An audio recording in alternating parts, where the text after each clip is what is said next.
What's going on, guys? Welcome to another episode of Tasty Tuesday on Tasty Loot Gaming, the show where we talk about gaming news. My name's Seth. I'm Chevy. And a quick reminder, we are in February, so that means to play Hitman Season 1 and For Honor, both offer for free on PlayStation Plus. Make sure to download those, play those, come back at the end of the month for Plus Club. Let us know what you thought of those games. We'll let you know what we thought of those games. And our game randomly picked Game of the Month is Soul Calibur 6. Make sure to play that. Come back at the end of the month for Game of the Month. We will talk about that as well. Also, we have a Discord link down below. Talk to us anytime, all the time. And we're on iTunes, Spotify, and other podcast platforms if you prefer to listen to us. And if you're listening to us, you want to check us out on YouTube, check us out at Tasty Loot Gaming. We film every single episode. So originally, we were thinking about maybe covering some of the Final Fantasy 14 announcements that were shown off at the event in Paris. Yeah, FanFest. FanFest. We're going to hold off on that till Tastecast because I think there's enough stuff there to talk about in a longer form. So we're going to be a little responsible and not sit here and talk about it for like an hour. So with that, we have two bits of news. Let's get into the first bit of news. All right. So with the Division 2 around the corner, we got some discussion on their plan for Endgame. Reason this is coming up is because they brought up with the Division 1 that you had this great journey to level 30 and then a lack of activities to do at the end. And then by the time they were able to get around to implementing new features and making it a more robust Endgame, people had kind of experienced burnout and left. So they want to prevent that with this one, and one of their approaches to that is going to be to bring in all those features that they added to the first game, and then the next thing they want to do is they want to introduce a faction that shows up after you go through the campaign of Division 2 and will start retaking over parts of DC and one of the sections of the Dark Zone, to which I believe there are 3 sections, and that'll be called the Occupied Dark Zone. The faction is called the Black Tusk. And the other thing they want to add is once you hit endgame, you will also unlock new specializations that further enhance your character, like power weapons, grenade launcher, heavy sniper rifle, and crossbow. Which I think they showed off in early trailers for the game. And I think like at E3 or something like that, they showed off the crossbow. I didn't realize it was actually going to be endgame. Yeah, I didn't either. But yeah, that's pretty much them addressing, obviously they're trying to learn from the past and making a fuller game at the beginning. So what do we think? So you said that they're going to take back sections that are not in the Dark Zone? As well. Okay. Yeah. That's interesting because I watched a video recently that was talking about how there's like locations to take over. And at first I was like, well, it's kind of an Ubisoft thing. That's interesting that you're going to be able to essentially take forts. You see that a lot in like Far Cry and I guess most Ubisoft games, fucking Ghost Recon, Wildlands and all sorts of shit. It's pretty standard nowadays. But in a game like this and like a faux MMO, I was wondering what the point of that is outside of if it was just a mission. Like, oh, go in there and destroy, all the bullshit and kill all the people there and then you be done with it. But it's really interesting to hear that I almost feel like you might be moving over into a separate section of the game, maybe a different instance of the game at that point, because then in what would normally just be an open world that a bunch of people are running around and running into each other, in that will open up where people can start attacking the things you already have taken, which I think is actually a really cool idea. I'll be really interested to see how they pull that off, but it's really good that they're looking at the longevity of the game, because not only with the Division, but with these kind of games in general, it's the biggest complaint. Yeah. The games are always solid. They always play really well. But then you beat it and you're done. Because they have these ideas of MMOs during the gameplay, but they don't do what MMOs do, which is present you with stuff to keep you in the game after you've beaten it. Because they're still thinking of these games as the Division, the Division 2, the Division 3. They want you to buy the next one. So they're not actually thinking about the longevity as much as they want to say they are. So it is actually kind of cool that this has been the biggest topic that they've been talking about when it comes to the Division 2. So obviously they heard people say what they had to say about it and they're thinking about it, and it's cool they're even offering up information on this. I also really like the idea that there will be specializations to unlock when you beat the game, because that's something to work towards, which is longevity, which is endgame. And it's exciting new features to the game, new ways to play it. The Dark Zone, I wasn't a huge fan of it in the original. I kind of like the concept, but is a little too like griefer accessible. So hopefully they've rethought about how they're going to do it. I'm sure they have, but especially with what they're already talking about now. But But overall, it sounds cool. This is already a game that I'm pretty excited about picking up. The more it's like closing in, I'm getting more excited about playing it because I actually did like the Division. I just stopped playing it at the end. I've heard from a couple people, Omixai being one of them, that they actually did improve the game quite a bit after the vanilla content, which we pretty much beat, and then we're done with it. Same thing we did with Destiny. Yep. So yeah, it's good. This is kind of a genre that's still in that safe zone between just a normal game and an MMO, and they're still trying to feel it out. I think Destiny 2 is a way better game than Destiny 1. Anthem is yet to be seen yet. You know, I don't got a whole lot of hype for it, but some people are excited to play it, and we'll hope that is good and hopefully has some longevity to it. And then the Division 2, you know, it's the second one now, so they've had a chance to put out a product and learn from it. So hopefully it works out for them and us, because I want to play a game I really enjoy. God damn it. Yeah, I mean, I pretty much agree with everything you said there. I am glad to see the industry in general, but Ubisoft lately embracing longevity of their games, and big time. And I think that's very important, especially when you are doing something like a full MMO, because you need to keep people in there. And like me and you experienced with, you know, the two major players in this genre, it was a fun ride, but then there's nothing to do. Yeah, and so they are fun games. Yeah, the only thing they're really missing to make them like awesome is just endgame. Yeah. That's all they're missing. They're already great. Yeah, and you know, and as someone who plays like Final Fantasy 14 a lot right now, there's so much to do in the end game that I have something to do every time I log in. So that is definitely something.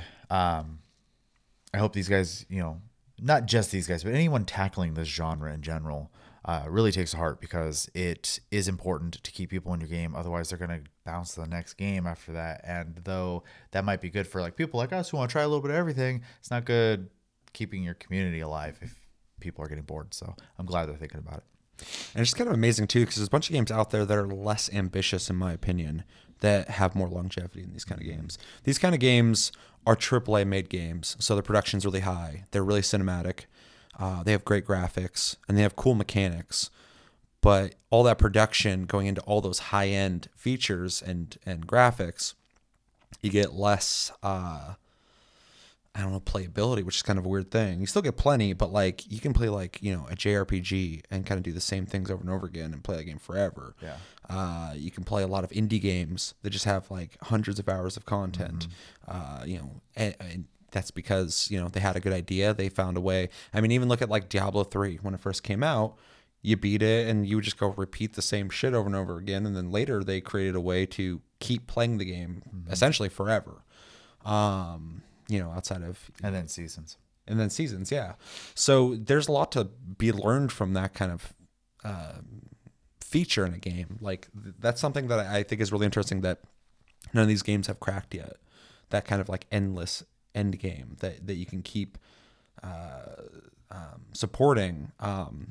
Easier for them as developers to keep that up, because it can't be easy constantly making brand new content. No, I don't. I wouldn't assume that either. Though it's funny, after saying seasons, that is something I think this genre of game could adapt into their games though pretty easily. Call of Duty does it. So I mean, like, well, and most battle royals do it, I think, as well. And I think MOBAs and obviously Diablo does. So Diablo games, it's a real smart system, because you get new prizes, you know, per season type of thing. So even if you're like taking a small break from the game, one season might come out and you're like, oh, that looks really cool, and you might hop back in. So. It works though. Like I burnt myself out on Call of Duty. I played it quite a bit. I got to the 6th prestige, and a new gun just got unveiled in the new well, you know, the way they do their seasons, they just added some more shit to it, and there's a new gun in there.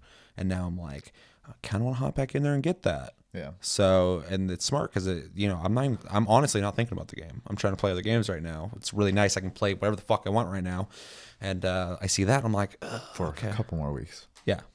I got Metro Exodus and Far Cry. Far Cry, yeah. Same day. So fucked up. The 15th. But yeah, I think there's a lot of things to be learned, and hopefully we do see something like that soon in these kind of games, because that is the biggest weakness of these games. Other than that, I really enjoy these types of games. So sure. I think most people do. We're all kind of on the same page when it comes to that. Yeah, and I think because of the experience of the burnout, I haven't been keeping such a close eye on games like this and Anthem right now, just because I'm kind of like, I kind of already know what it is. And that's my thing with Anthem too, is not to get into that too much, but like it was exactly what I expected it to be. Yeah. So I already assume, I know what I'm getting into. Where's the features? Where's the wow factor? Where's the thing that's going to make me go, yeah. I need to play that game. So time will tell. Yeah, time will tell. Let us know in the comments what do you think about the Division 2's new philosophy on endgame, things that they've learned. What do you think about the things they've talked about so far, people recapturing things you've taken, the Dark Zone? What do you think about special abilities being unlocked at endgame? What would you like to see them do for the endgame? And what do you think could fix these games when it comes to endgame and longevity? What would you like to see be added to any of these games? And how do you think it would... And I don't know. What would you like to stick around in these games longer, or do you think they're fine the way they are? Let us know everything you think about when it comes to the Division 2 and faux MMOs in general. Second bit of news is kind of a hodgepodge of a lot of different information, because this thing kind of hit really fast and out of nowhere. But I'm sure at this point you already know that Respawn Entertainment, the guys who have made Titanfall and Titanfall 2, originally came from Infinity Ward, made the Call of Duty series, have just dropped as of Monday. Apex Legends, which is a battle royale game. I want to do a quick shout out to the Quartering. He actually broke this story, and then Games Journalism took the story and didn't credit him, which I thought was really fucked up. But he got the information, released it. So, and in that short time, I think it was like Friday that this was even talked about. The game has already fully released. The game was shown off Monday, and then the game was released as well. Came out on PC, PS4, and Xbox. And yeah, in the first 8 hours, it got 1 million players. Which is crazy. Also, servers are like perfect. So yeah, what is this game? It takes part in the Titanfall universe, although this game has no wall running or mechs in it. Which has been a big point of contention. There are 20 teams of 3 in this. It is a hero shooter. So every character that you pick has their own abilities. There's a bunch of weapons, and it's a lot of what you would expect from a battle royale game.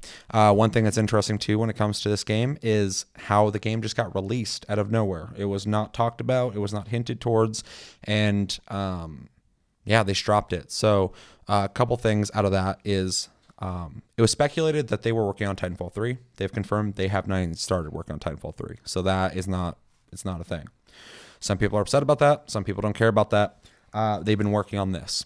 The reason they did not talk about this game is, and this is interesting, is because they know that EA, their public image is tarnished right now. And they thought it'd be a very bad move for them PR-wise to tell people that Titanfall 3 is not being made and they're working on a battle royale game. So they decided to just put it out and let it speak for itself. Yeah, so with all that information, what do you think about Respawn creating a battle royale game in the Titanfall universe, dropping it out of nowhere without any kind of teasers or trailers? And what do you think about no Titanfall 3? And what do you think the longevity of this game, I've been saying longevity a lot this episode, will be? Obviously, battle royals are still very popular, but we talk often about how long you think this is going to last. They've been working on this for a while, so it's kind of interesting that it's dropping now. And do you think there's room for it? And also, what do you think about having specialized characters in a battle royale game? Okay, so Titanfall, right? I completely Titanfall, yeah. Forgot the name. Or yeah, so Titanfall 3 not coming out, or at least not being made right now. It's kind of disappointing to hear, but at the same time, there was no reason to believe it was either. So I can't really be mad at them for that. Also, to expect one company to make one game over and over and over again is kind of silly. You got to let them kind of stretch out a little bit. Mm-hmm. As far as the genre, I am not a fan of battle royale games. That does not mean that I hate battle royale games. I do think that there is room for them. Plenty of people play them, obviously, and I think that as people, get involved in whatever genre, they get to add their own flair to it, and eventually kind of fine tunes and they can bring something to the table. And Respawn is one of those companies that has brought things to the table for years and years and years. And you had talked to me about the game a little bit before we recorded this. Yeah, transparency, I've played it. Yeah, it sounds like they brought things to the table that aren't in other battle royale games. So, not surprising. Also, I have to throw this out there. AAA made free-to-play. Oh, yeah, I didn't mention that. It's free-to-play. Battle royale game versus, PUBG's pay for. Black Ops 4 is technically pay for. There is rumors it might go free-to-play, though. And which would be smart. The blackout mode, at least. Currently is not. Yeah. And then, Fortnite's free, but not everyone wants to play a cartoony version of one of these. So, also the fact that they're doing the hero thing kind of makes sense. There's room for it in this genre, because right now you have a character with cosmetics and whatnot, but it's just all about like the stuff you pick up. As for this, you have like a character you play, and it does add to, and I think I read it in there as well. You can strategize with your other two teammates to kind of like try to co-mingle your abilities to kind of make this fine-tuned machine to do this with. And I think that is something that we're not seeing a lot of, which I think is really smart as well. I've played pretty much every battle royal game, and if you get with it's funny, if you get with a team who talk, like everybody's really like surprised, like, oh shit, these guys aren't just gonna talk shit to me, cool, and then they start like working with you, and then instantly they want to friend you, because it's so rare in those games. Most people just run off on their own, or they're in a party with one other dude in your group of 4, and those two just go and do their own fucking thing. Or you get with like 3 people and they're all friends, and fucking one just shoots you. So it's like, that's one thing that I feel like in battle royale modes, something that's missing is a slowed down, more tactical and communicative experience. That's not communicative. Is that a fucking word? Whatever. Communication. That it's not really there unless you're already playing with friends and you're already like, planning on hopping in together.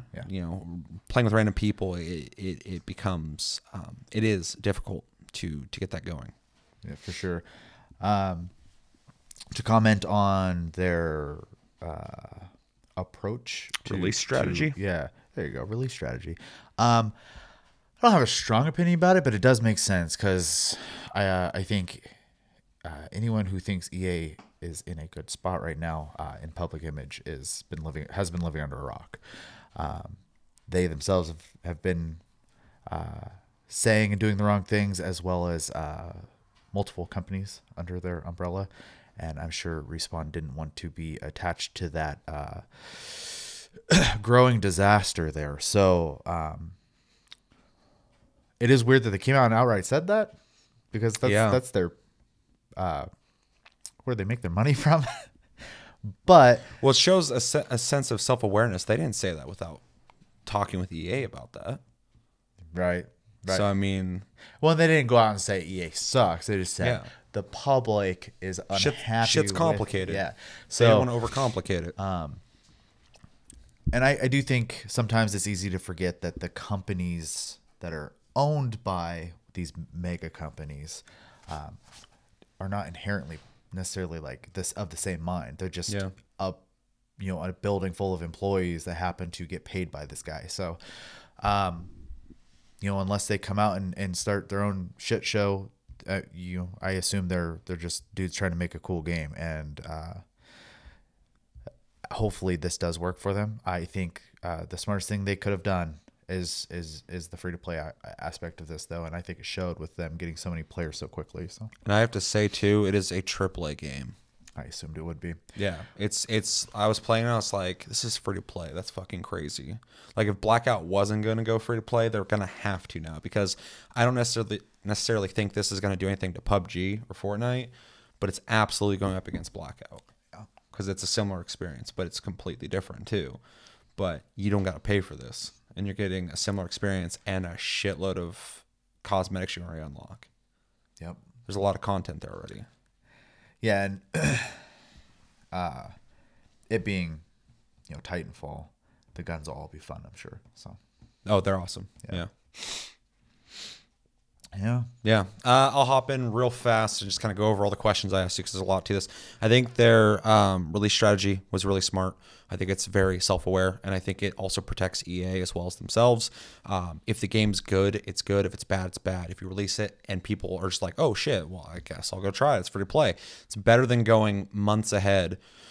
I know you guys really like Titanfall 2. We're not doing that. We're doing a battle royale game. And then people start going, what the fuck, dude? And then start bitching and people get really upset and it just builds up fervor, right? So I think it was very smart of them. I've never actually seen a company, I'm sure a lot of them have done this, but them being so transparent about that is very interesting. I think it's very smart and I think it's cool that they even talked about that. It's a great way to go about it.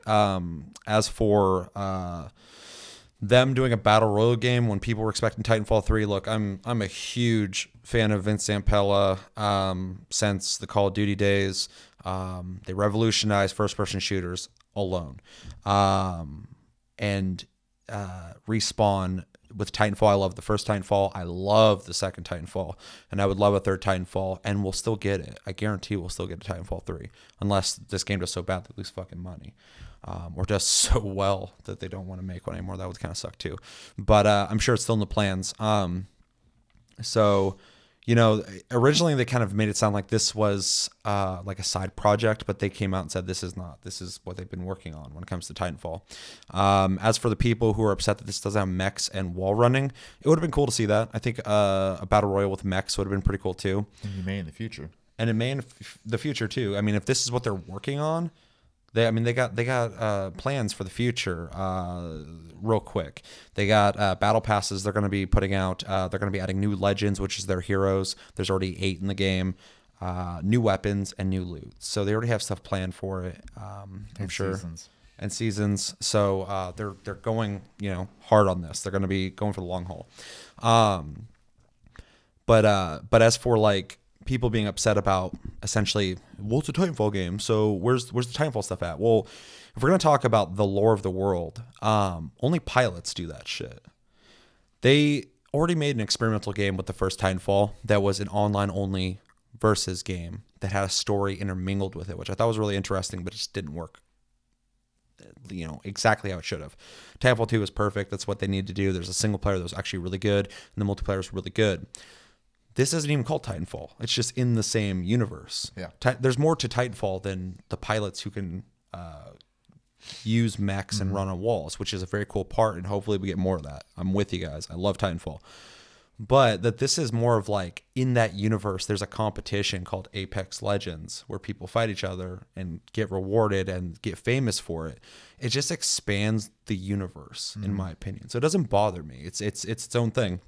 The movement in the game is really good. Like traversing over terrain is really smooth, like you'd expect. It's got some cool things about it. Like if you're running down a hill and you press the crouch button, you'll slide down it really fucking fast. You can put your gun in your holster and run faster than normal. There's a character that one of their passive perks is when they get shot at while running, they run faster. So it gets you out of situations faster. There's a lot of really cool ideas here that you're still getting from the guys who thought up Titanfall. There's a lot of really cool perks and passives and stuff to every character. I played, I think his name's Gibraltar or something like that, and he's a big tank type dude. His passive, oh shit, I forgot what it was, but his active ability is a bubble shield. They can throw it down for 15 seconds. No one can shoot in or out of it. But if you're getting shot at in a battle royale game, it's pretty normal. You're running out of field and someone starts popping shots at you. So it's nice to have. And then he also has like a where you have a bunch of missiles fucking hit an area, like an airstrike type thing, which is really useful as well. So there's a lot of really cool ways to play this. It also has a lot of really cool communication systems to it that if you hit R1, you can ping something, anything. If you double hit R1, I'm talking about PS4. You can ping enemies, which is huge for me because in a lot of games, some people aren't as good about explaining their surroundings as other people. And in this, you can just literally ping the dude. And so it's really helpful. There's all sorts of systems where you can ping like ammo, guns, or whatever, and it'll show your teammates that. And then if they run up or if they hit R1 and look at it and call dibs so people know they're going to go grab it, you can actually, after grabbing something someone pinged, you can hit a button to thank them. So there's a lot of really cool systems in place for communication, which I think is huge. So yeah, I'm not opposed to the direction they went as long as we still get a Titanfall. This is its own thing. I'd like to see if this is Apex Legends and it's just connected in the universe, it's its own thing. I don't even look at it as a Titanfall game. I think people are going really hard on that. And I really just think it's just a game within the same universe. It's not even called Titanfall. It's not Titanfall Apex Legends. It's Apex Legends, and it's part of that universe. So right.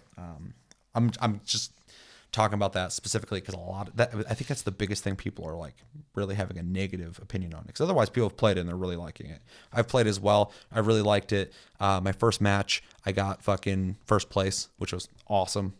It's just like, you are the champion, and I was like, fucking dope. I just sloppily fucking made it through that match with a team that knew what they're doing. So, but yeah. So to surmise all of that,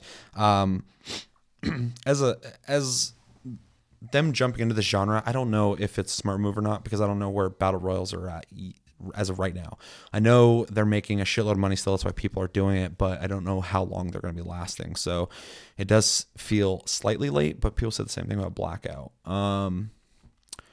As for the game itself, it plays really well. I'm really enjoying it. It's probably, I've only played one match, but it already feels like probably one of the better battle royals I've ever played. The guns are awesome. A lot of them are from Titanfall 2, which is cool because the Devotion is my favorite gun from Titanfall 2. And I picked that thing up and I was like, fuck yes, I love this gun. And they've added guns too, which is cool. And the characters and their abilities is a really cool touch. Being in a team of 3 people is interesting, especially when there's only 20 teams. So what is that? I'm not doing math. 60. There you go. Yeah, 20 times 3. That makes sense. Which I think works really well. The map size and the amount of enemies gives you enough time to kind of run around and do your own thing and then get into firefights. You don't feel like you're being crowded constantly unless you landed. Another really interesting thing about this game, in every battle royal, when you're in something, you got to drop out and you parachute down. In this, somebody is randomly selected on your team as the launch leader, and the rest of the team is looking around and they can call out spots and you can go like, yeah, I agree with that. You can hit R1 as well, or you can be like, no, and then talk to that one or point at that one and they'll be like, eh. And then you decide when all 3 of you launch and then you control where you guys land. So you are stuck together at least then. Yeah. Which is really interesting. Also in the beginning of the game too, it randomly selects who gets to pick the character first, so you can't have duplicates in your team. And it's interesting because it shows a countdown and it shows what people are clicking on, what they want, and then you can kind of switch that up. And there's a timer, and then when this person picks, it shows the character they picked, and then the next one shows them, and then you. So it's a lot of really interesting things in this. I can talk about it for a while. I'm going to play it more to give you guys a better impression when I get there. But overall, it's interesting. It's exciting for me. And I think it was a really interesting move on their part. I'm a big fan of Respawn, so I'm a little biased. But I hope this does well for them. Hopefully their monetization, the way they make money, is not shitty. It seems so far that you can either pay in-game currency or real currency for items, which I don't have a problem with as long as it's not a crazy steep amount in-game. So both. This sounds a lot like MOBAs then. Yeah, it's both.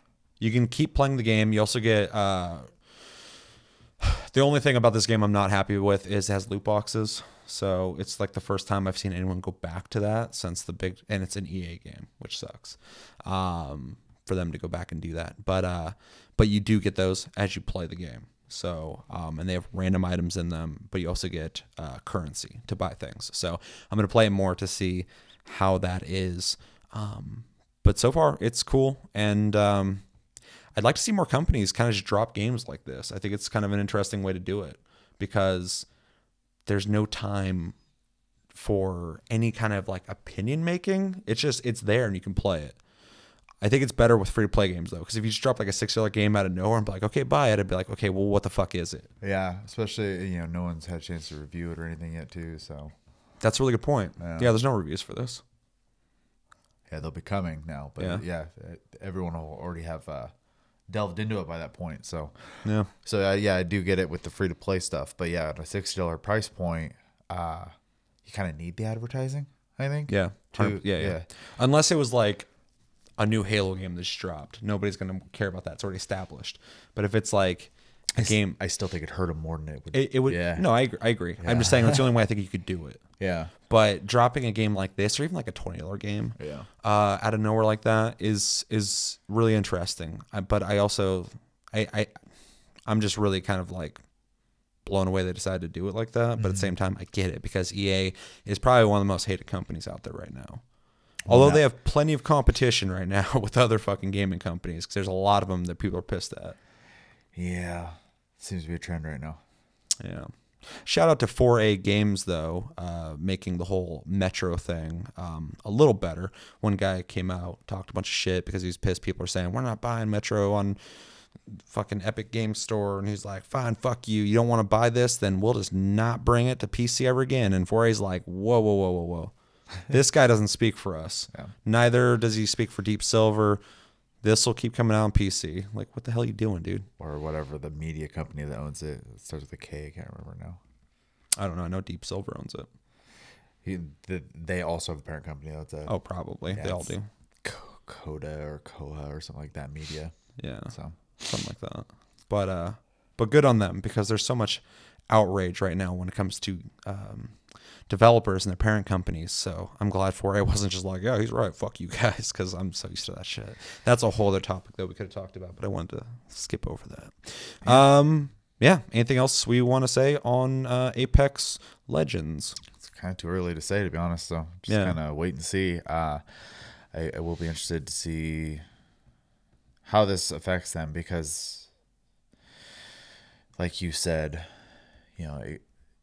stuff like this, they could make a lot of money off it, but they could also dump a lot of resources into it, similar to a certain other battle royale game that didn't have a chance to make any money before the company went under. So yeah, that was a last ditch effort, though. The game came out and it was like complete, like there was like grass in buildings and shit still, like because they hadn't put the floors in with no textures and stuff like that. Yeah. So I mean, like that was actually kind of sad to watch, because I played trying to dig themselves out of their hole. Yeah. So, yeah.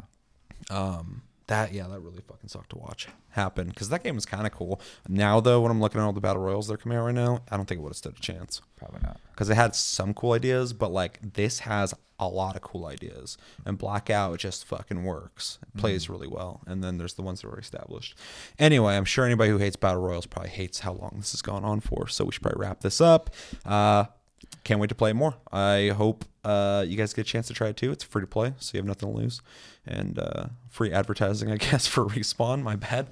And yeah, let us know in the comments. First off, let's just get out of the way. What do you think about Battle Royale games? What do you think about the state of Battle Royale games? How long do you think they're going to last?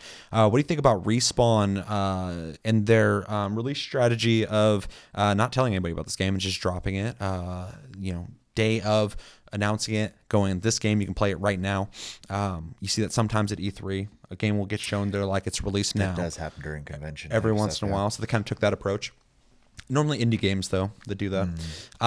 What do you think about their system? Do you think it's different enough to carve out its own slice in the Battle Royale pie?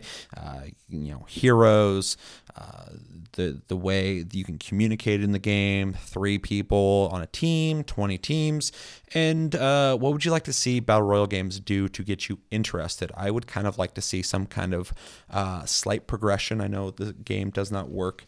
The game mode does not work too well in that sense, but I think if you did something like Dark Souls, where you had like very small stat changes over time, it'd be kind of cool, and then maybe put a ranked mode, so if people are further progressed, they couldn't go against people who were just starting. I think that hurts the longevity of the game, because then new players years later are way behind. Yeah, I've seen games with ranked though fucking last for a long time, so it would just be how they would do it. Yeah. But yeah, just throwing the idea out there because that's the one thing I think battle royale games are really missing for me is some kind of progression. It's not just close. It's a tricky thing, but someone can figure out. And people are like, you can't do it. You're just giving up at that point. Yeah, let me think. Let me know everything you think about Apex Legends and Battle Royals and Respawn in general. That's going to do it for this episode of Taste Tuesday on Tasty Loot Gaming. As always, thank you for watching. Make sure to like and subscribe and enjoy this episode. Make sure to check out our other episodes. Check out my streams on Twitch at Tasty Senpai, all one word. Hit the notification button to know when I go live. I also stream on this channel as well. If you don't want to go over to Twitch, you can watch them here. They're also archived here. We have Discord link down below. Talk to us anytime, all the time, and we're on iTunes, Spotify, and other podcast platforms if you'd prefer to listen to us. Hopefully you got a chance to check out the intro and stick around for the outro as well. As always, my name's Seth. I'm Chevy. And until the next episode, which should be Tastecast, have a great week, guys, and take it easy.